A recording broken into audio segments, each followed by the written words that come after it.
welcome back. Last night I was fishing all night long, and I discovered a new technique. Not a new technique. It's certainly not a new technique, but it's a technique that I got better at, and it's dredging the bottom. I was fishing for bass, and I had a couple heavy fly patterns that I used previously for flounder in the ocean, and that's really dredging. Um, but I hadn't used them in freshwater, and so I've got a couple ideas for patterns. For the flounder pattern, I tied in a drop shot weight, and I've done that before. But for these, I'm going to try to nuance the weight a little bit. The drop shot weight is a pain in the butt to cast, and so I don't think it's practical. But I had some patterns with two 4 millimeter tungsten beads, and I think three 4 millimeter tungsten beads are the way to go. But now it's a question of where do you place them, and so that's what I'm going to work on today. Different kinds of hooks. Is dredging the bottom fun? I used to hate it, but I got into a rhythm, and I started to enjoy it myself last night. It's a challenge. You do lose some flies. I lost two or three, and so that it's not for everybody, but I think it could be effective.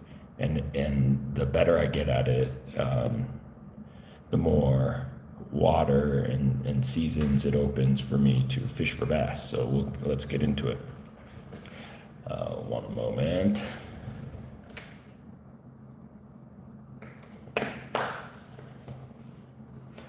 I'm gonna start with a bigger hook, and we'll do, I guess maybe we'll do well, maybe this is not a good hook. This hook is not very stout. We'll change it to a heavier wire hook.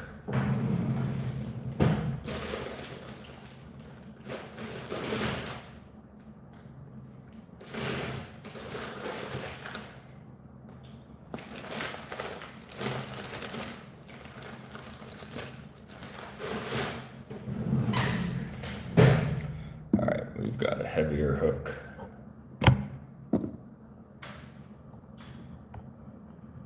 And then it's now a question of where do you place the beads. Ideally, you'd want it hook point up, and then somehow on the bottom, like stacked. Or I'm thinking two, and then try to do like a clover, a triangle shape. Right off the bottom. That's going to be difficult to accomplish, but we'll give it a go. I'm going to use slotted beads.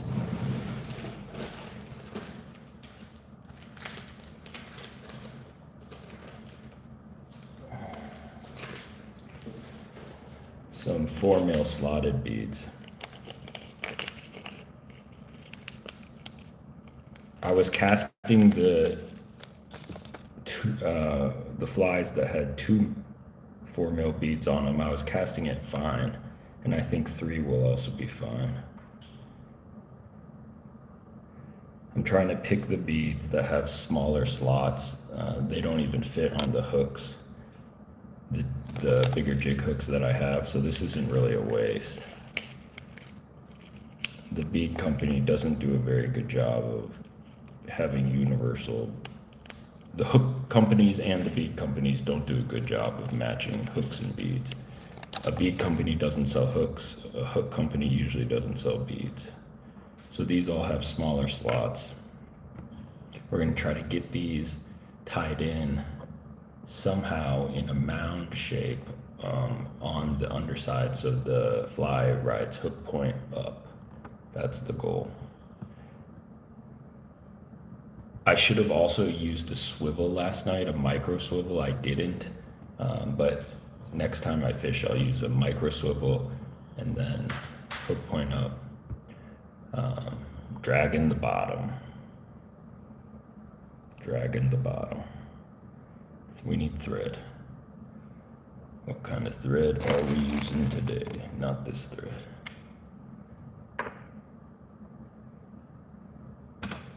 Let's use an orange. Maybe we tie also a non-craw. We can replicate the pattern I was fishing last night.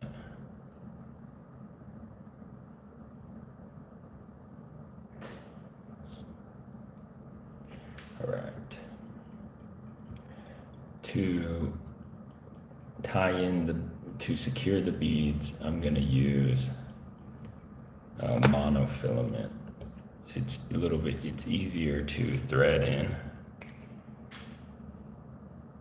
on rather. And I'm gonna start by just going the 3 in a line. And then I think I can manipulate them. And then we add super glue. We soak them in the super glue. So there's the 3 in a line. There's a pattern called the belly scratcher that has the beads on a thicker piece of mono. I'm gonna tie them in like this. And I'm gonna draw them in. Yeah, it already, that's the shape I want, that kind of cluster. And it's not, this isn't gonna be very pretty. In fact, probably pretty ugly. And then I'm gonna cross it.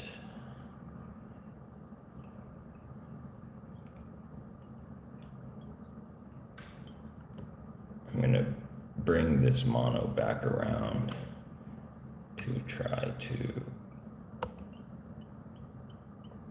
ensure it's a little bit more secure.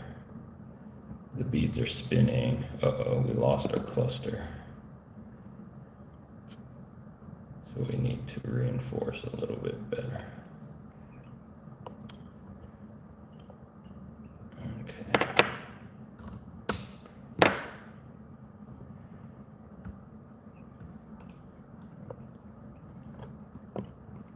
That is weird looking. But I think this is gonna, it's what I needed. It's what I needed last night.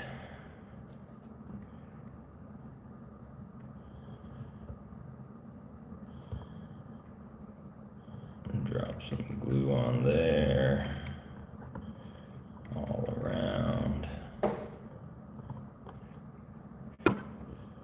You could even, if you wanted to make it super durable, you could get some silicone and kind of smear it on there, enclosing it.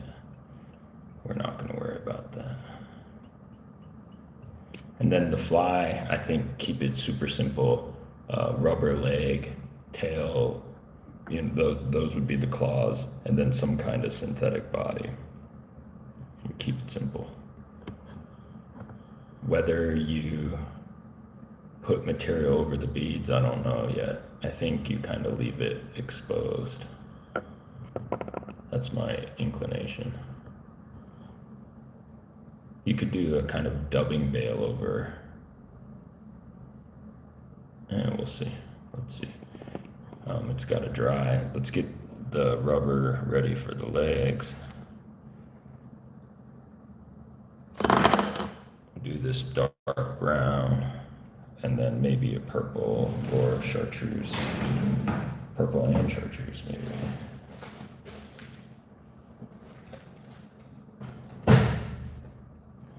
Here's the perp. 3 purple, 3 brown.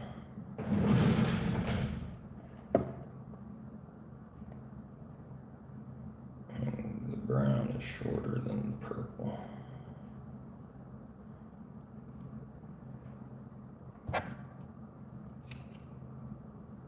And then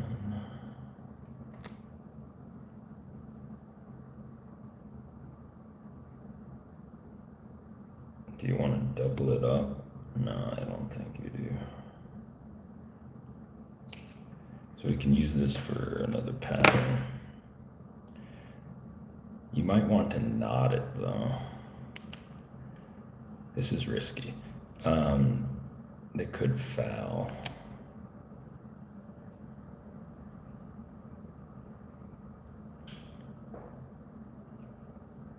And then we'll knot the other side as well.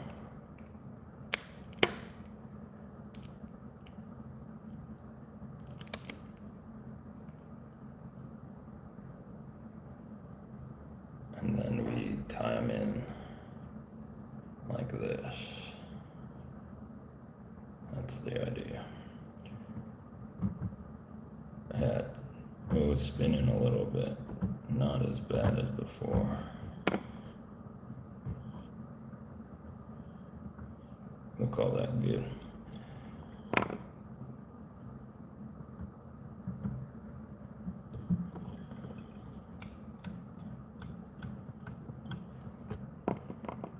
Maybe we get a little bit artistic here and tie in some different kinds of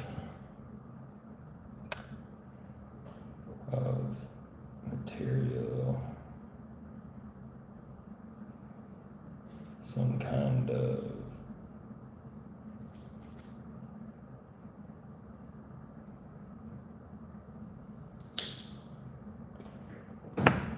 head material.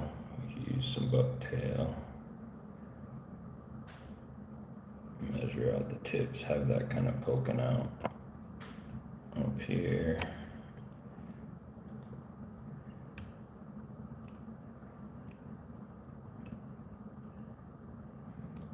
Like so, and chop that off.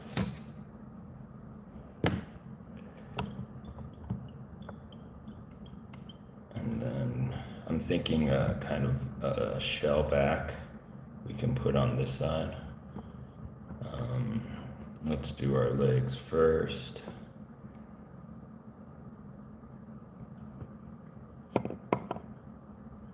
Put them around the thread, draw them up, and then tie them in, get that around this side.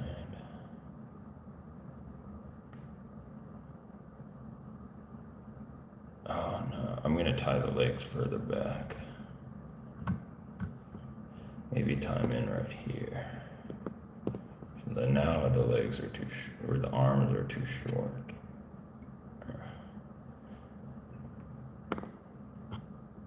But I think this will help with the fouling.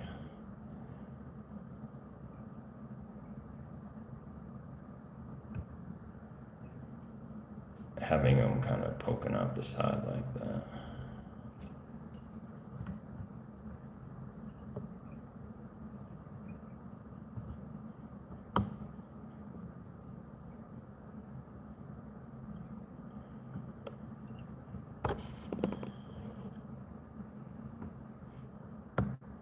Okay.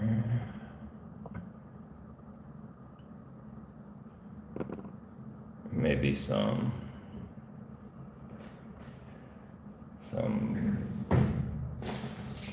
material coming out the front, different color rubber, and a lighter coffee color rubber. And just one of those strips.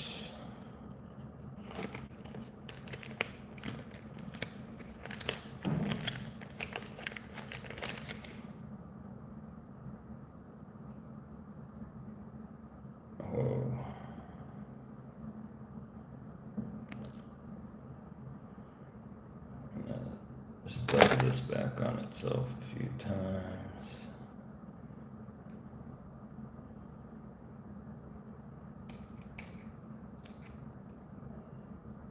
A few more.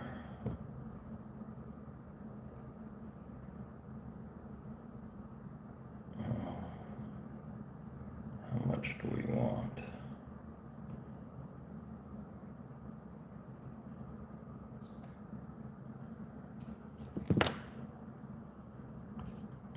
go with it.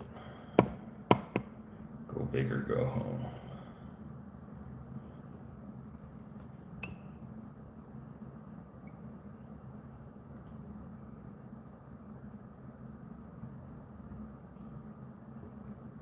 We can trim those out, maybe an inch off of. All right. These will get fouled on the hook. Some shellback. I'm gonna use this bait fish emulator. It's nice and flashy.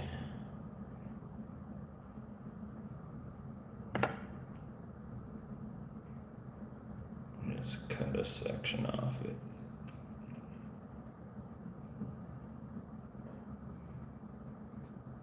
And we'll tie this in the loose ends. Oh, that's a pretty good tail. I don't know if we can keep that. I'll tie this in the tip first.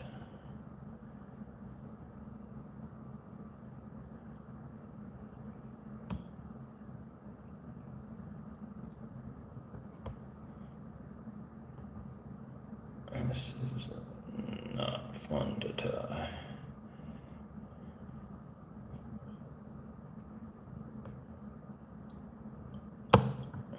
Okay.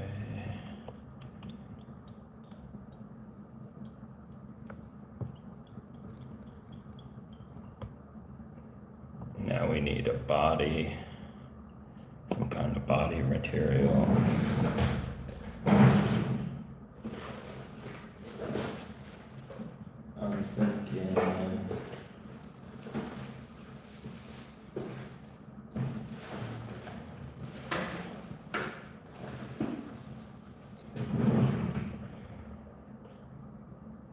I'm thinking maybe a feather.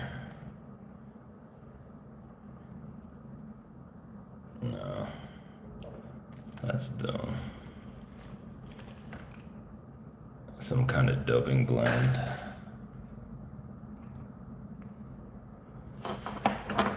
I've got a bag of old dubbing.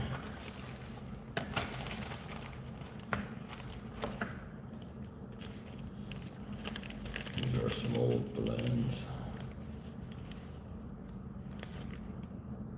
Take some of that out and add to it.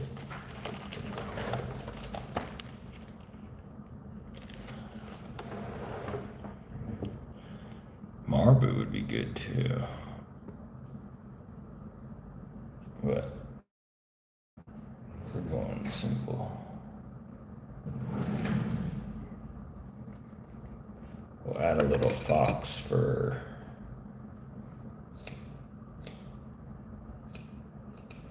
Just because of the color. I'm gonna remove these guard hairs though. I don't want the guard hairs in there.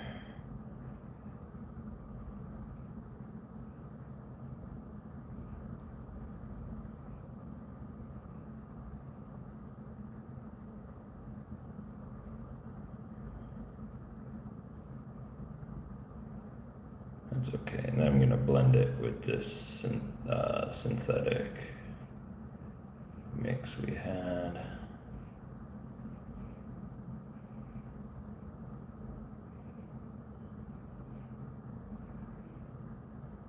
A little color variation.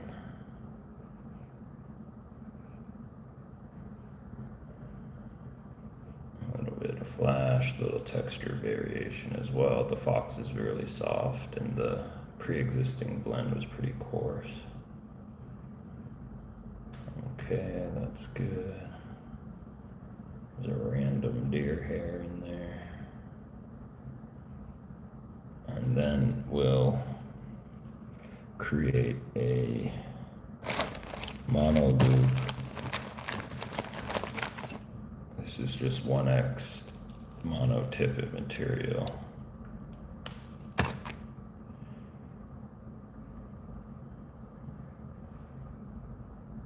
And tie that in.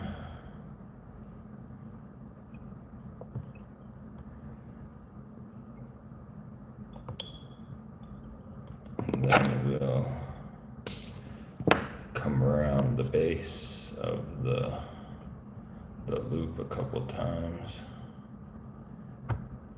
and then we'll cinch that down, and then that's in there pretty solid. All right,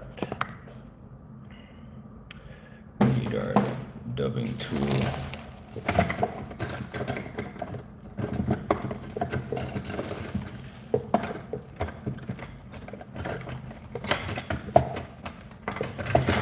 And get our tool, loop it on, a little bit of wax, dot, dot, dot, dot, dot, dot. That's more than enough. In terms of the length of the loop is too big actually. We'll place our dubbing blend in the loop. Color looks good. Close it up. And then spin it up. If this was weighted, you could just let her spin, but I'll do it by hand.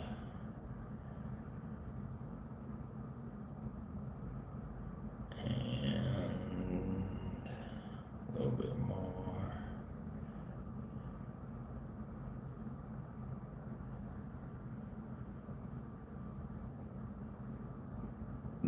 You want the mono to furl on itself. That's when you know it's tight enough.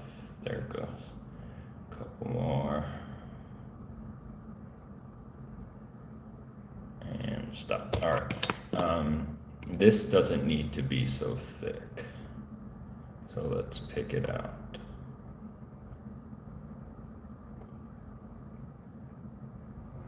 You want this to sink, and the more material you have on it, the more buoyant or water resistant it becomes, so it doesn't sink quite as fast.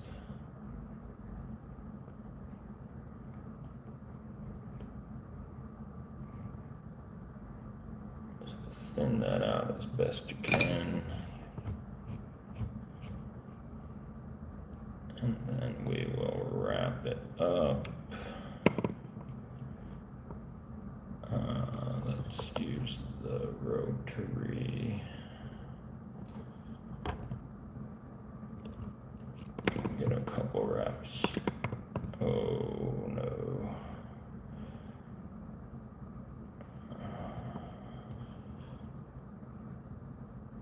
Go in front of the legs. Our loop is coming undone. We gotta spin it back up. Oops, other way. Ideally, we can get a wrap pushing those legs forward. That's what we want.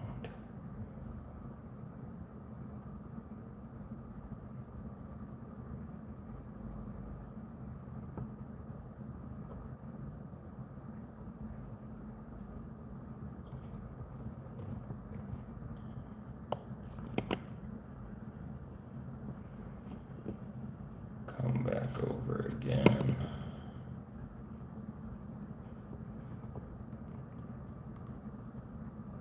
And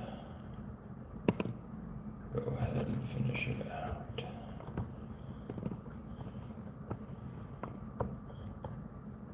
Yeah, I don't think we're gonna get any coverage on the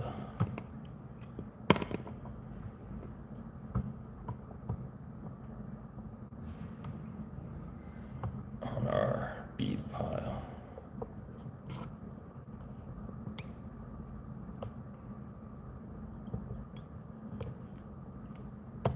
But I'm going to wrap the bead pile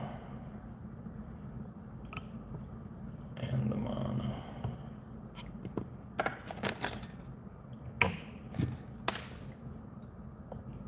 All right, now we get our shell. Oh, I guess we could shell back the bead pile. Yeah, let's try that.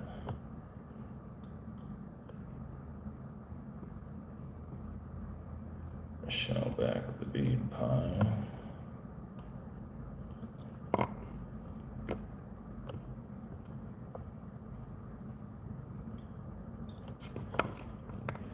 Oh man, we're looking super sparse on the bottom. What to do, what to do. I think we clip it. Maybe clip that a little short. And then we can veil some material on the bottom here and comb that over to help cover.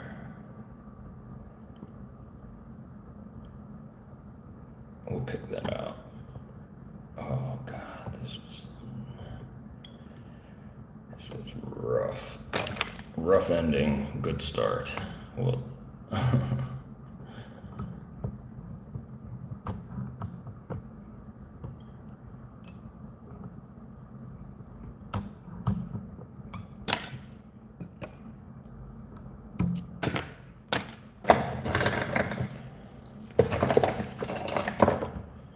I don't know if I have enough lighter fluid left, but you can, I'm gonna place my bodkin here. You can kind of burn that out. But if you hit your thread, you're toast.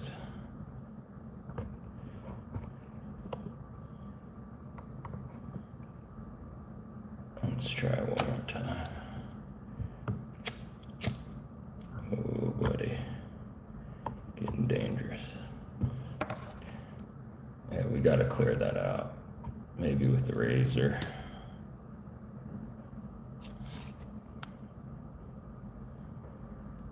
I don't know what I was thinking. That's good.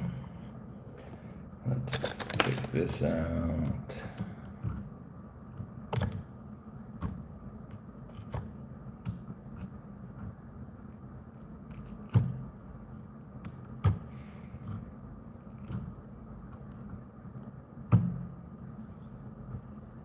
And move it forward.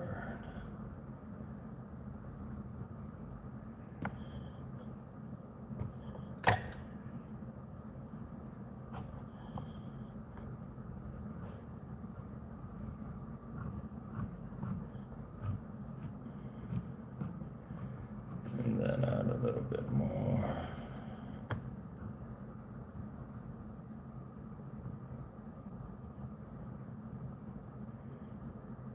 These are too long.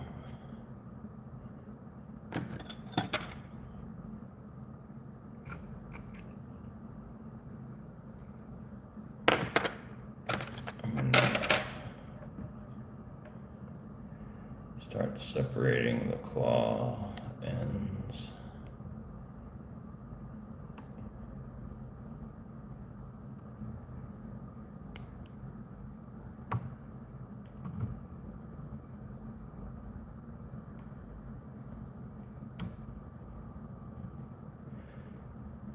Pull those tighter.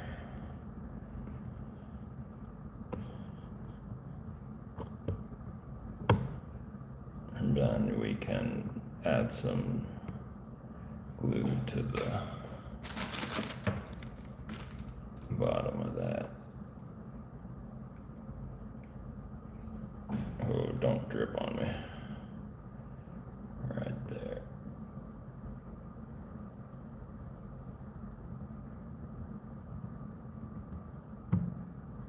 All right. Well, I think we can do better. But I think this would work. We definitely need to clean it up. However, I'm pretty confident this would work.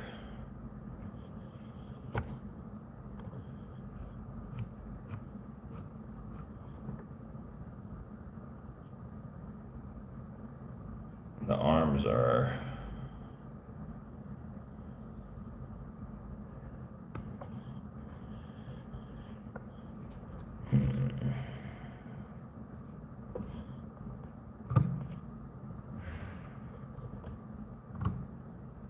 let's try again. Let's try again. The weight is good. And I think it would fall. It would fall well. These arms didn't come out quite as I would have liked. This one's okay, but this one has like a gap. I'm gonna roll the knot forward. Maybe that'll close the gap. I think it was tied in crooked. I think I just made it worse. Anyway. A heavy crawl.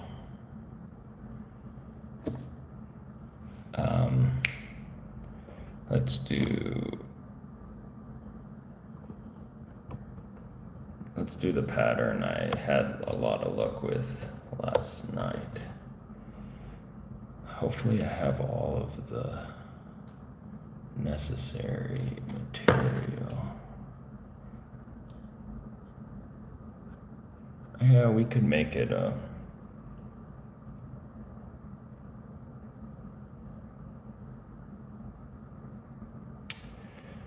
do I make it articulated? And if we do articulated, how much do we articulate it? I think we do articulation, but short, like quite a short articulation. Yeah, let's try. Because we're gonna have our bead pile, the body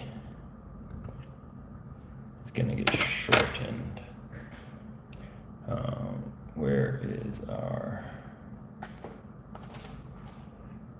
here's some shanks I made earlier.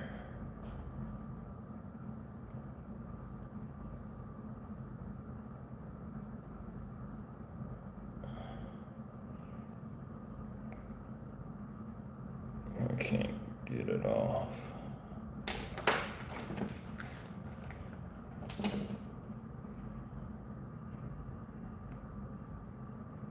Maybe we should have articulated that crawfish and might have looked better.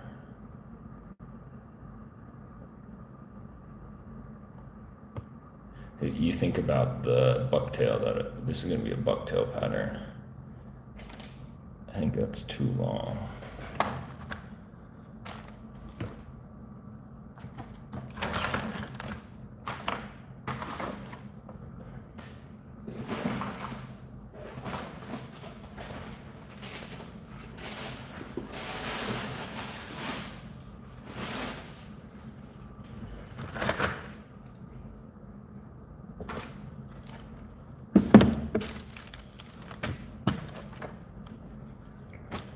We need some wire.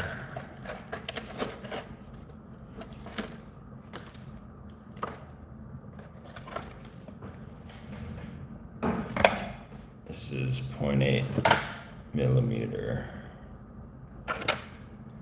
wire. And I think that just essentially one extra section. So that will be the length of our shank. I'm just gonna double it over itself and then come back over this way. And then I'm gonna clip it.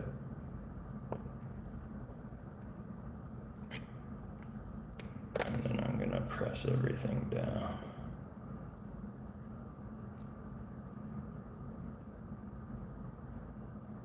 Oh, maybe I have to trim out this end.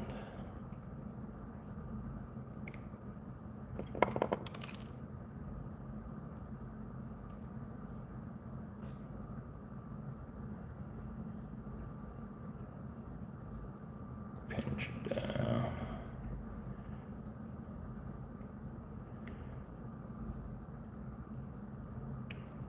Pinch it down.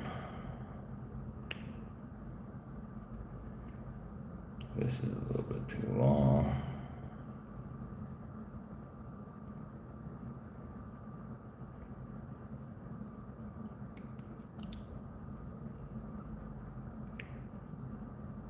there.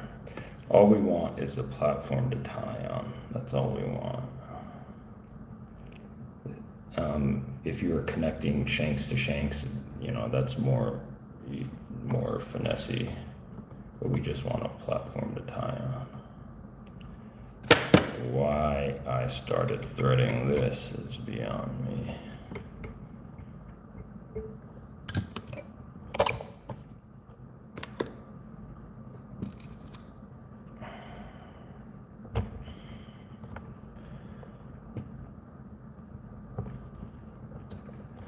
Oh, the eyes are also important. They should be in line, or you should have an idea if you're going to tie it in vertical or horizontal. I think we'll do this one vertical. I'm going to thread wrap this. Will reinforce the strength of our shank.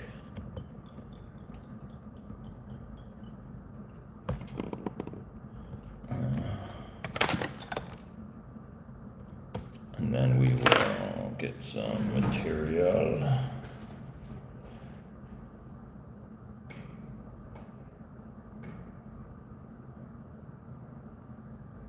Darker light, darker light.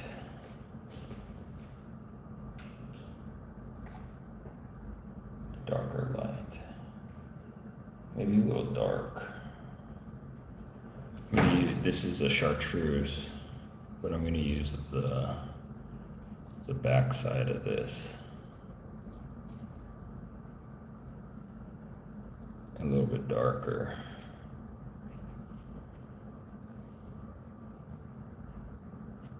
Actually, maybe the head should be darker, the tail should be lighter, so we'll use the lighter color for the tail. The base of the bucktail, the hairs are much longer, so the base is good for the tail of our fly. And then also for the head when you need some longer pieces. There's some shorts in there, I'll pull those out. I'm just trying to envision how long I want this. Cut that out. I'm going to start the tie-in. This is just an extra section, so I'm going to start the tie-in in the middle. And then I'm going to move our bucktail around. And then I'm going to, maybe we get two little tie-ins here. Some flash. We'll do some pink polar. And maybe some lateral scale for the main body of the fly, but for the tail we'll use this pink polar.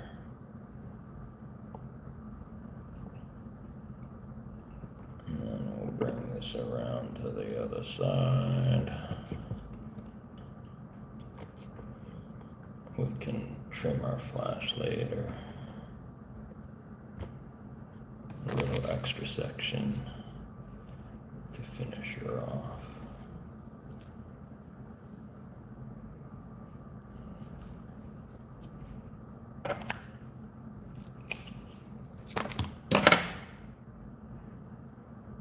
This one's going to be reverse tied in.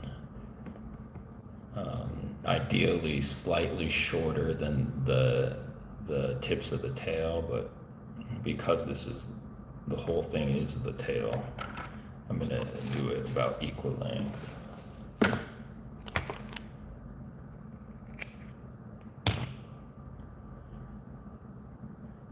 Reverse tie it in. Too loose. Smush it down. Check the coverage.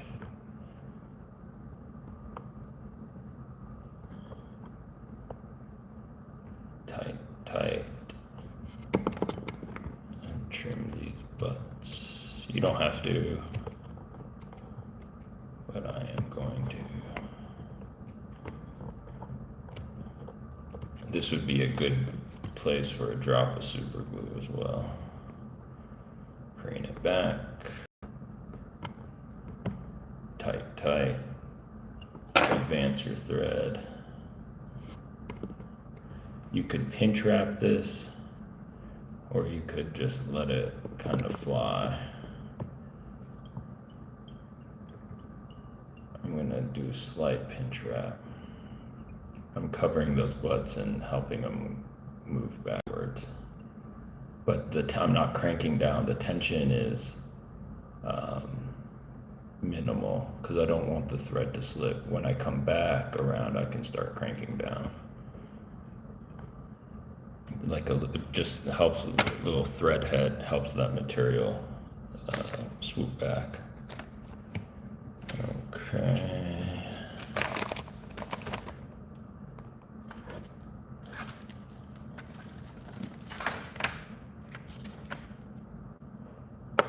We got fly tying material everywhere, hooks everywhere.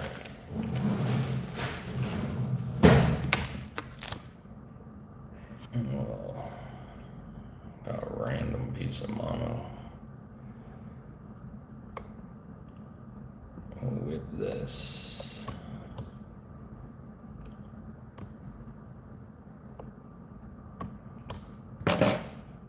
Finish that down. Hit it with some glues.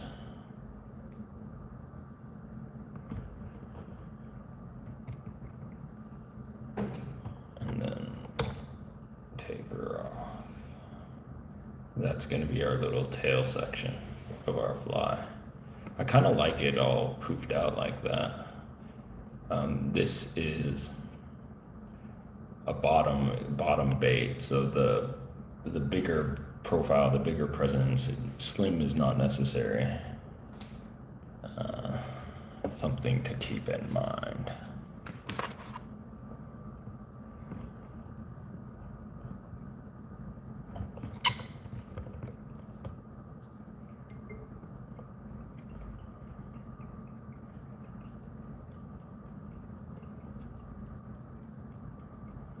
And what I found was that the bass will, I was fishing vertical wall, vertical rock. So cast it, 2-3 feet away from the rock wall. They're gonna hit it on the sink, or once it gets all the way to the bottom, you pull, you strip a little bit, and then it falls down to the next level, to the next rock, and that's when they hit it, on that transition fall. Eventually, you strip to a point where the bottom is too deep, you'll never reach it, and then you kind of work it back. So I guess you're not fishing exactly the bottom, you're fishing the wall. You're fishing the wall.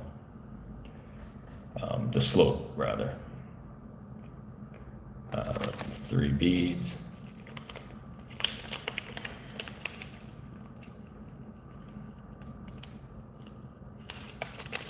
Find the junk beads.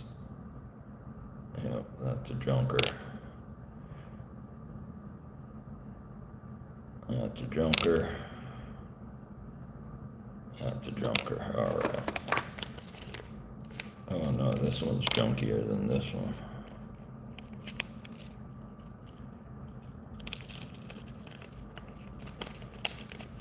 So I'll show you what I mean by junk bead.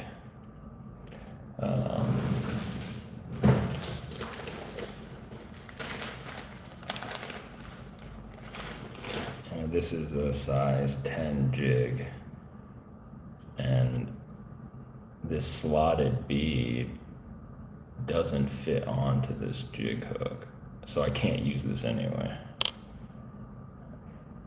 which is a shame. So I'm glad I can use it for this junk bait that I'm tying. We'll try to get the cluster a little bit closer to the eye this time.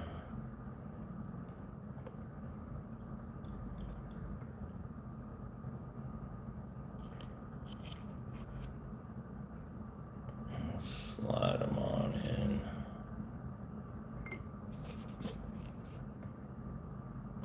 Whoa, Nelly. Slide them in.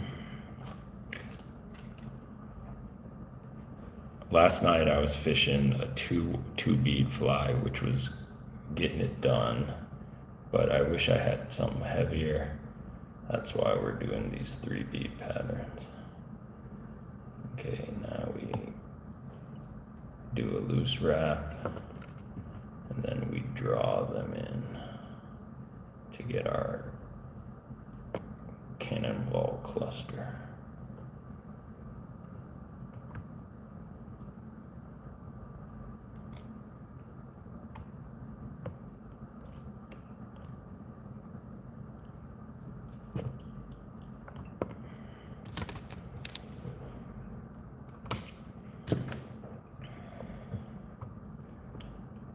This wrapped up a little bit more.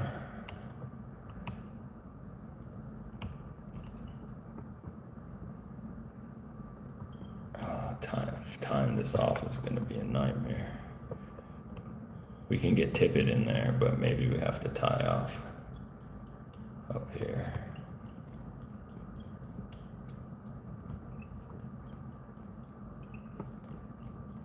Just thread base on the hook for our next step.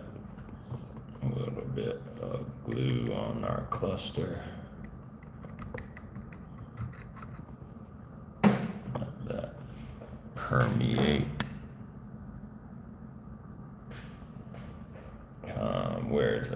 Here's our articulation. We're gonna tie it in with mono.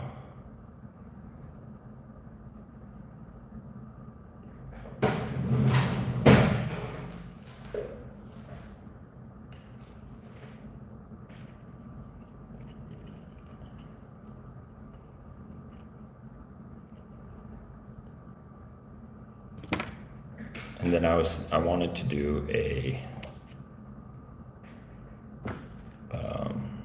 bucktail head, clumpy head, but I haven't decided how to do that yet. I'm gonna double up our mono, quadruple up our mono. Let's look at our tail. So we wanted the tail to sit, where's our flash? We wanted our tail to sit, the tie-in point upright. So we're gonna want mono on both sides. So the tie-in essentially should be on the side, and then the wrap around to the other side. So we'll go ahead, add our mono on the side, come back around on the side, thread our tail,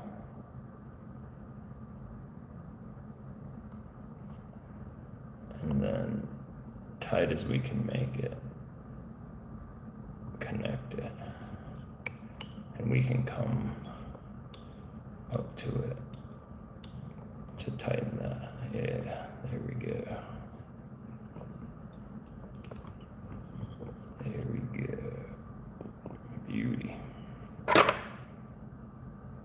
This isn't load bearing, so we can clip it, but we might want to add a drop of our glue just so it lasts a little bit longer. All right, so next is gonna be a section of bucktail, and then something for the head. But I think our cannonball cluster is gonna be popping out the front side of the head, which is okie dokie. Let's do our, maybe, yeah, section mono. we'll continue with the bright.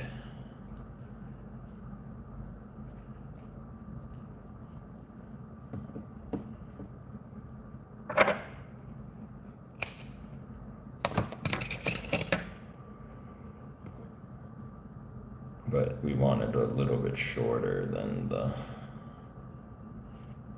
tail section.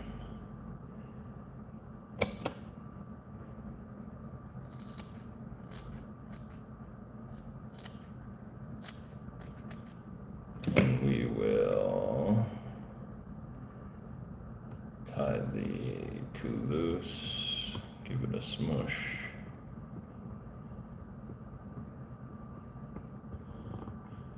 Check your coverage, tighten down. That's good. Let's throw in some flash. We'll stick with the pink.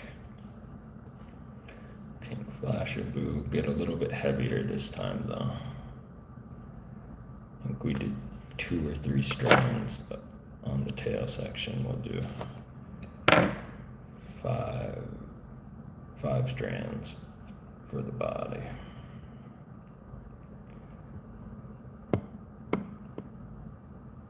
And go ahead and knock it on each side.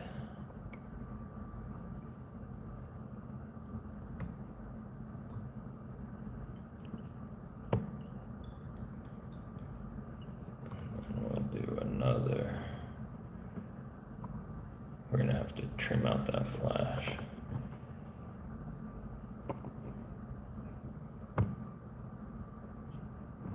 Do another section of bucktail here. Is it time to go darker? Maybe it is.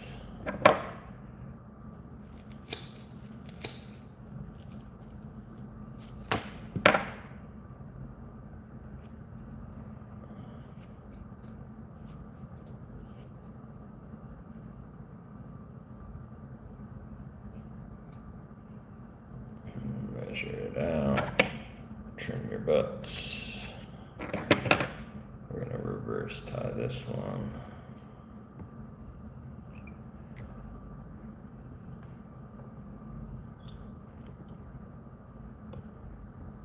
Give it a smush. Crank it.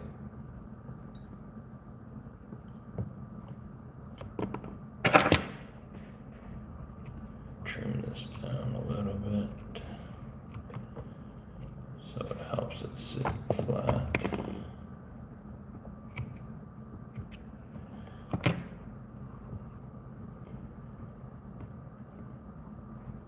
Preen your hair.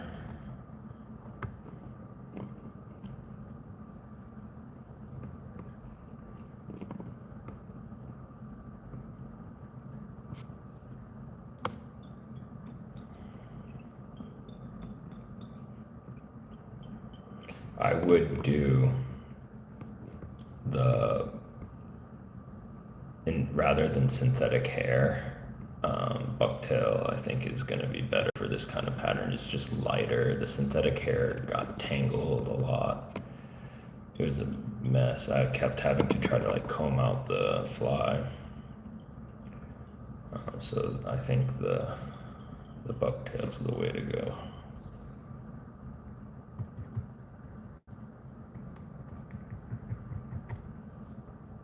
Adding a little glue to that joint would also help hold everything back. This is cheating. All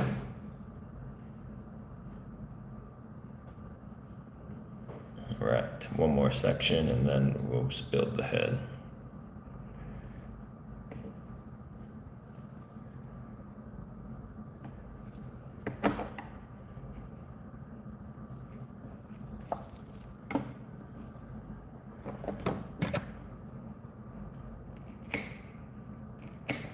This is going to be your heaviest section of bucktail. So I went from a sparse, medium, and then quite a good clump for the head. That's just how I do it. I don't know if there's an actual recipe.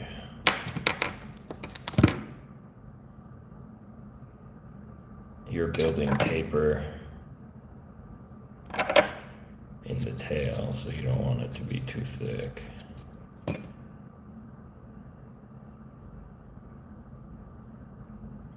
And do this too loose. Working around the cannonball cluster might be a little messy.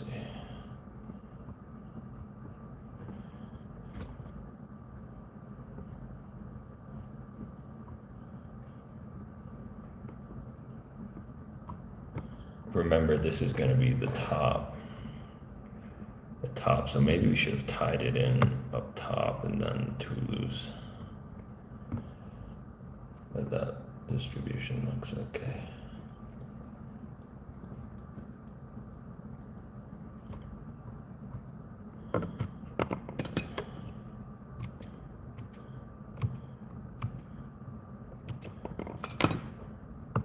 Oh, slipping. Start preening.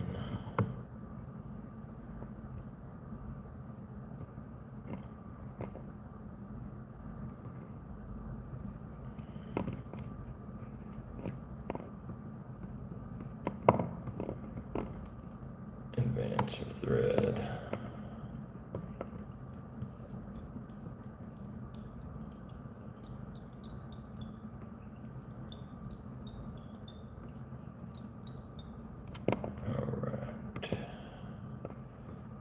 Get a little pinch wrap going, and then we'll finish it with super glue.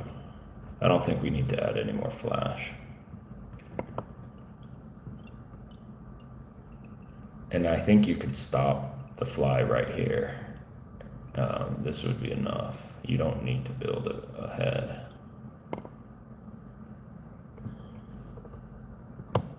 Our distribution's a little bit bad, but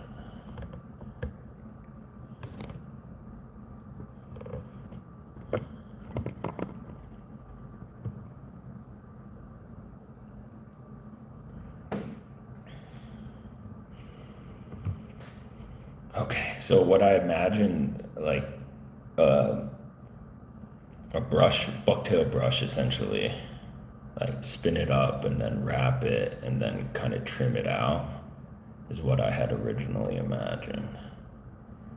I haven't seen anyone do it, so that's kind of why I wanted to try it. But that means tying in another mono loop and spinning that. And I don't know if we can get the tension tight enough to actually spin the bucktail. So maybe you can't, you could stack. Maybe we stack and trim.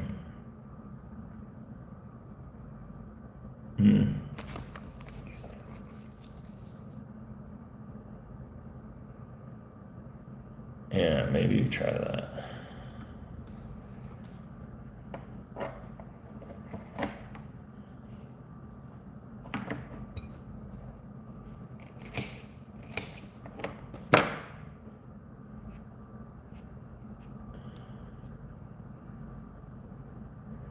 No, I don't think this is gonna work.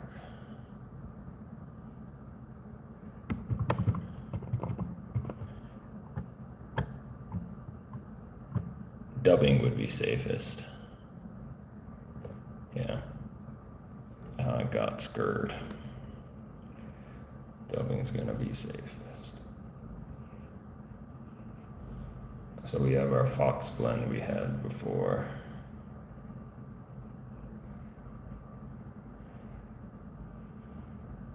I'm gonna tie in a little bit up top.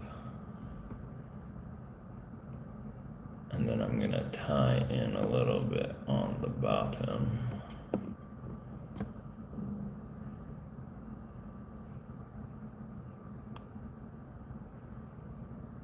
Just so we get coverage top and bottom. I'm gonna preen that forward, advance the thread. And then I'm gonna give it a veil. The color isn't matching 100.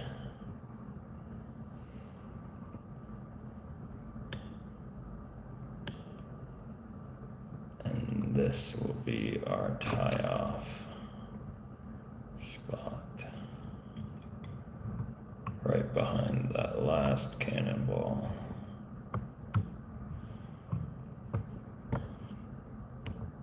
And we'll add glue, of course. Okay, let's pick it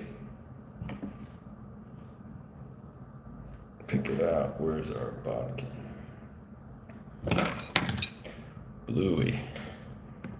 We lost Bluey.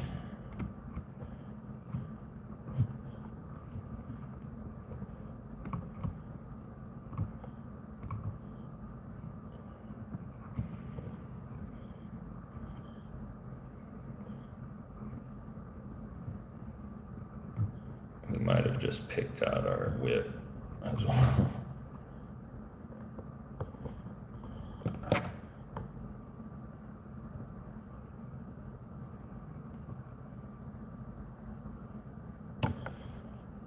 Should have put green flash in the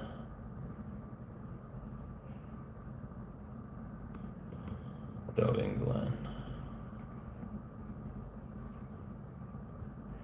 This is interesting. So I could try to add the eye. Maybe we should have put the pile back.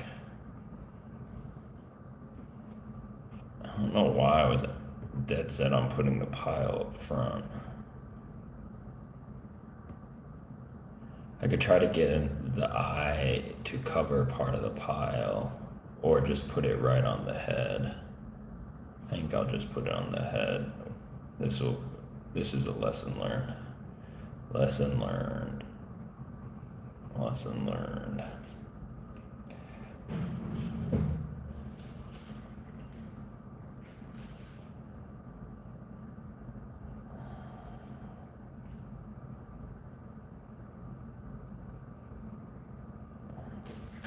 Kind of want to oversize the eye.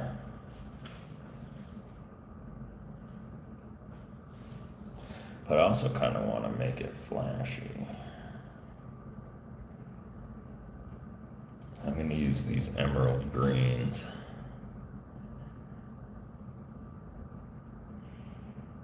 Which are not oversized. There's some trash here.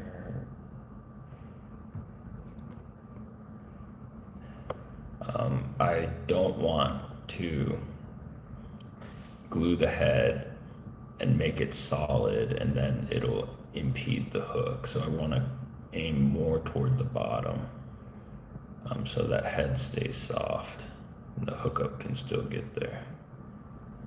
So I want everything kind of swooped back. And we're aiming more toward the bottom. 1, 2, I'm gonna just soak it. 3, 4. Oh man, what am I doing? This is a disaster. I got glue on my finger. Oh, she's smoking. Oh, she's smoking. I think we blew our opportunity there.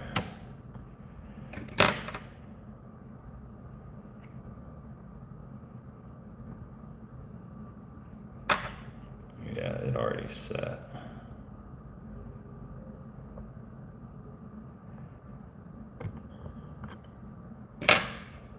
We'll have to come back for that. 1, 2, 3, 4, 5.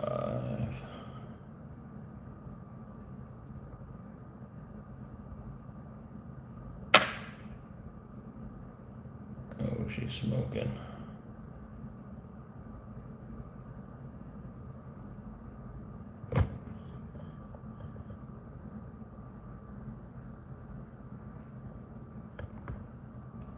Yeah, so we still got our hook gap. Our solid one is at least, and now we have to think about this other one. I mean, if it were me, I'd just leave it a one-eyed bandit, but let's try to save it.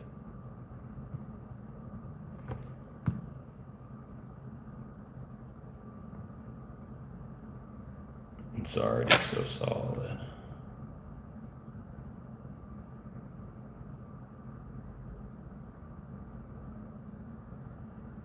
But that should set.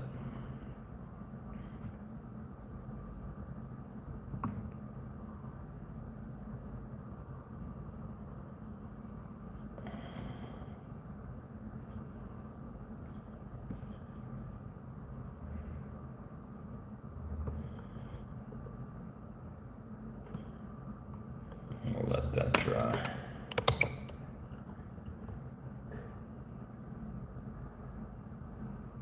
Like, it'll work, but I think we gotta get these into this body somehow, even further back. It might be better. It doesn't have to drop nose first. Or a line of them.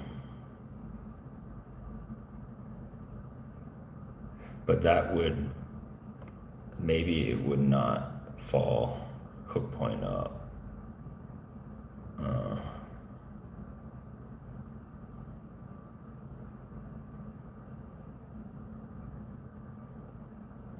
Because I've done 2 on the back and the bait would sink hook point down. So putting 3 on the back, I don't think would make that big of a difference. This ensures it's gonna drop nose down. But let's try. What time is it? What time is it?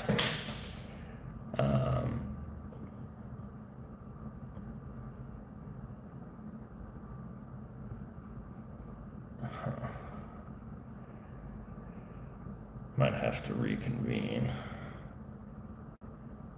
another day. Yeah, we've already been going over an hour. Yeah, we'll try it. We'll do it a different day. But I appreciate you guys for watching.